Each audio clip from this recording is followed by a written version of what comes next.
En entrevista exclusiva para la televisión, Pedro Delgado, expresidente del Banco Central de Ecuador y primo del presidente Rafael Correa, habló con el programa Zoom a la noticia de NTN 24. Delgado es prófugo de la justicia ecuatoriana y se ha convertido en un personaje incómodo para el gobierno del presidente Correa. Hoy rompe su silencio y cuenta ante las cámaras su testimonio. Según él, su primo Rafael tiene engañados a los ecuatorianos y solo utiliza a las personas e instituciones para su propio beneficio. Hay que decirle no solo al Ecuador, sino a América Latina, cómo es que el primo, es decir usted, el hermano, Fabricio Correa, gente cercana a él, por ejemplo, el que fue Alberto Acosta, su mano derecha, el presidente de la Asamblea Constituyente, ¿por qué tanta gente cercana al presidente Correa termina enemistada con él? Porque Correa finalmente lo que hace es utilizar a las personas y a las instituciones. Entonces, cuando las personas y las instituciones ya no son de interés de Correa, ya no sirven a sus propósitos, simplemente los descarta. Entonces, él lo que utiliza y ha utilizado a la Revolución Ciudadana y engañó a todos, es para crear una imagen de salvador de la patria, pero que en la práctica lo único que ha sido es el usufructo del poder para su beneficio y de sus allegados. Recordemos que la justicia ecuatoriana condenó a Delgado a 8 años de prisión por un delito de malversación de fondos públicos relativo a la concesión irregular de un crédito de $800.000 a un ciudadano argentino en el 2011. A una pregunta de la directora del programa Zoom a la noticia, Andrea Bernal, Delgado explica por qué no ha regresado al Ecuador a enfrentar la justicia. Acusó al presidente Correa de tener en sus manos el control de la fiscalía y los jueces del país. ¿En qué estado está hoy su proceso en el Ecuador y por qué no regresar al Ecuador para enfrentar la justicia? ¿Usted no confía en la justicia ecuatoriana, no confía en la fiscalía, no confía en el fiscal?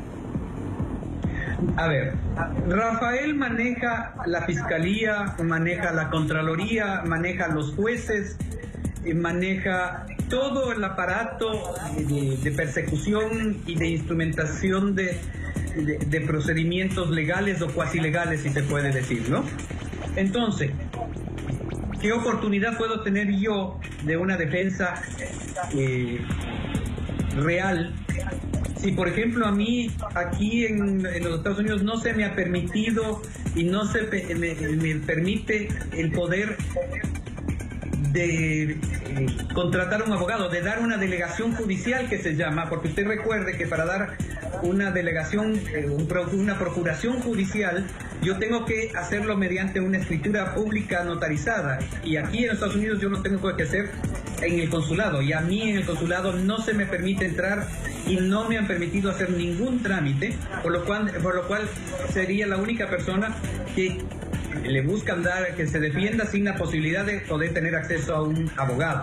Esa es la razón por la que en los últimos años quien ha tenido que ejercer mi defensa, y yo no he tenido un contacto con esa abogada, más allá de un par de conversaciones y correos, ha sido una defensora pública.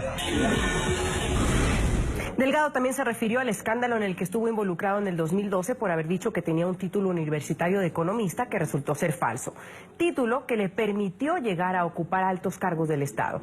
En ese entonces, tras reconocer la infracción, Delgado renunció a su cargo y salió del país. En la entrevista, Delgado asegura que nunca huyó, según él, porque no había perdido el respaldo del presidente Correa. Denunció que tras los hechos, en una reunión en el Palacio de Carondelet con el círculo cercano a Correa, se acordó que él presentaría su dimisión y luego regresaría al país bajo ciertas condiciones. ¿Cuál es esa verdad, señor Delgado? Porque bien lo dice usted, hace 4 años y medio usted salió del Ecuador. Todos recordamos a ese presidente Rafael Correa en una sabatina decir que usted iba a regresar, que se había ido a la fiesta de su hijo en Miami, que iba a enfrentar la justicia. ¿Por qué nunca volvió? ¿Por qué salí? Si usted recuerda, en diciembre del 2012, yo viajé y, ojo, yo no huí, salí y es más, hasta se dieron el lujo de saber en qué puesto del avión yo viajaba, ¿ya? Pero ¿cuáles fueron los hechos? Ese último día en el que yo estuve en Ecuador hubo una reunión en la Presidencia de la República en la que se acordaron que yo iba a presentar mi renuncia pública y iba a asumir esa responsabilidad y obviamente regresaba al país pasado esa fecha.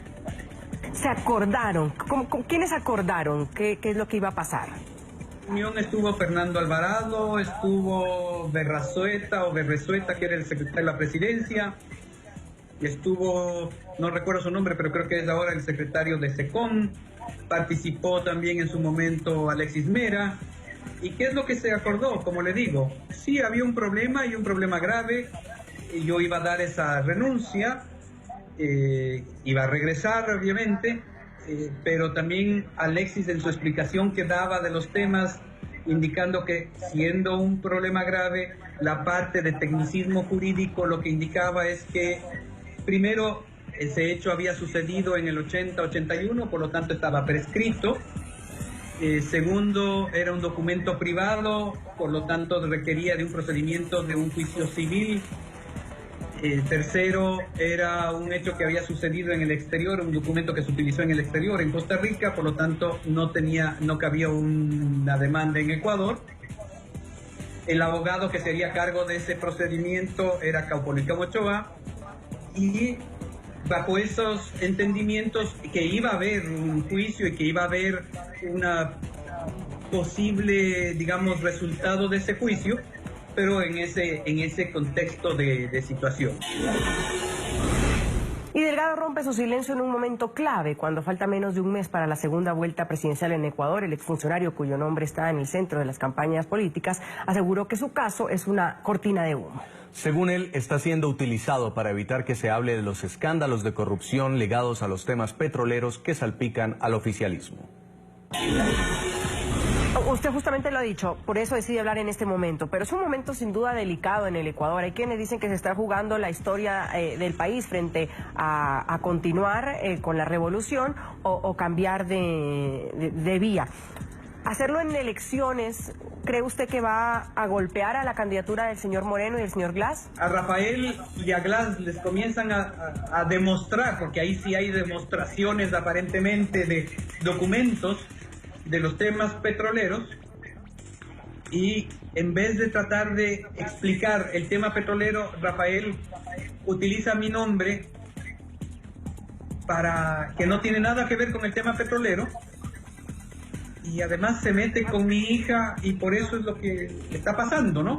Yo lo que estoy haciendo en este momento, yo lo que espero es que tanto la oposición, porque la oposición, todos los líderes de opinión de la oposición están saliendo a decir que Delgado es el causante de la crisis, y Rafael está saliendo a decir que la oposición, el candidato de oposición, es el causante de la crisis. Entonces lo que estoy diciendo es, vean señores, yo no soy el causante de la crisis a ambos lados. Si le afecta a Lenín Moreno, o le afecta a Glass, o le afecta a la oposición, lo único que estoy diciendo es, busquen realmente quién es el responsable de la crisis, y que creo que Rafael utiliza la crisis simplemente por interés político, porque de haber querido cerrar la crisis la pudo cerrar.